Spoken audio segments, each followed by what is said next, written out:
Subscribe to our channel by clicking the subscribe button. Click the bell button and enjoy the latest uploads from our channel. Image of a well object on a screen.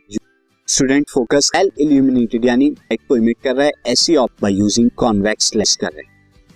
He gradually moves the upward toward the lens जो है and each time the screen by adjusting बात focus करते हैं उन्होंने lens के तो screen और away from the उसको कहाँ करना फ्रॉम द लेंस जो है ऑब्जेक्ट नियर टू ऑब्जेक्ट. देखिए लेंस में आपको बता दूं कॉन्वेक्स लेंस है और कॉन्वेक्स लेंस में 2f हो गया f1 एंड देन 2 यहाँ कहीं रखी हुई होगी.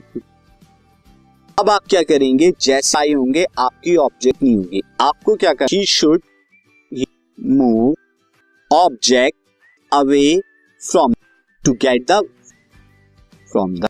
अब दूसरे question what happens does it decrease और इंक्रीज करेगी लेके जाएंगे. तो देखिए अब क्या होगा जब आप दूर आइज ऑफ इमेज जो इंक्रीज वो इंक्रीज उसके बाद सी है कि what happens when he moves lens बहुत क्लोज लेके यहाँ फोकस और देयर के बीच में यहाँ तो अब उसकी इमेज स्क्रीन.